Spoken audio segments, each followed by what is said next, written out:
اعوذ باللہ من الشیطان الرجیم بسم اللہ الرحمن الرحیم۔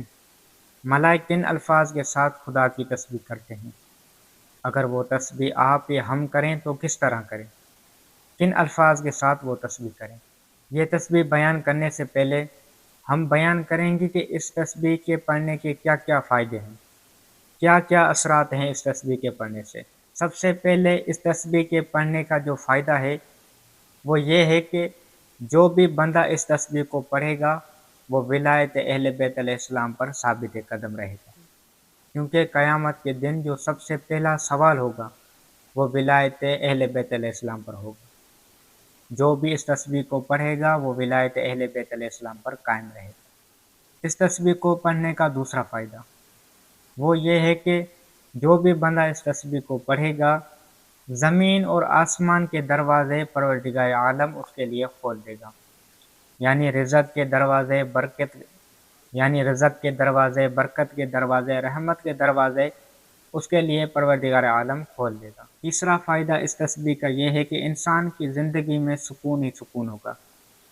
انسان سکون کے لیے کتنا دوڑتا ہے، دن بھر کام کرتا ہے، دن بھر کوشش کرتا ہے کہ میں سکون کی زندگی گزاروں، مگر یہ تسبیح پڑھے گا تو اس کی زندگی میں سکون ہی سکون ہوگا۔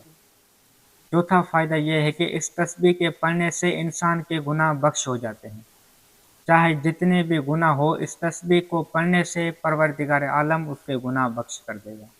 اور پانچواں فائدہ اس تسبیح کا یہ ہوگا کہ خداوند متعال اس کو جنت میں جگہ دے گا۔ اور چھٹا فائدہ اس تسبیح کا یہ ہوگا کہ اس سے انسان کی روح کو ترقی ملے گی اور طہارت حاصل ہوگی۔ اور پروردگار عالم جب یہ بندے میں دو چیزیں آ جاتی ہیں تو پروردگار عالم اس کی جو بھی زندگی میں بندشیں ہوتی ہیں وہ بندشیں ختم ہو جاتی ہیں، چاہے بندشیں رزق کی ہو، چاہے بندشیں کاروبار کی ہو، چاہے گھر میں کوئی بھی مسئلہ ہو، کوئی بھی مشکل ہو، وہ ساری چیزیں اس تسبیح سے حل ہو جاتی ہیں۔ اس تسبیح کو کیسے پڑھا جاتا ہے اور کس وقت پڑھا جاتا ہے اور کون سی شرائط کے ساتھ اس تسبیح کو پڑھا جاتا ہے؟ تسبیح یہ ہے، بسم اللہ الرحمن الرحیم، سبحان اللہ و بحمدہ سبحان العظیم، سبحان اللہ و بحمدہ سبحان العظیم، سبحان اللہ و بحمدہ سبحان العظیم۔ یہ وہ تسبیح ہے جو ملائک ہر وقت پڑھتے ہیں خدا کے لیے۔ اس تسبیح کو پڑھنے کے لیے شرائط کیا ہیں؟ سب سے پہلی جو شرط ہے وہ یہ ہے کہ اس کی نیت خالص ہو، نیت پاک ہو۔ دوسرا اس کا بدن پاک ہو۔ تیسرا اس کا لباس پاک ہو۔ چوتھا ایسی جگہ پر تسبیح پڑھے جو جگہ پاک ہو۔ یہ تسبیح کس وقت پڑھیں؟ رات کو سونے سے پہلے یہ تسبیح پڑھیں۔ کتنی پڑھیں؟ جتنا آپ چاہیں اتنی پڑھیں، اس میں کوئی حد نہیں ہے، کیونکہ جتنا آپ پڑھیں گے اتنا آپ کو ہی فائدہ ہوگا۔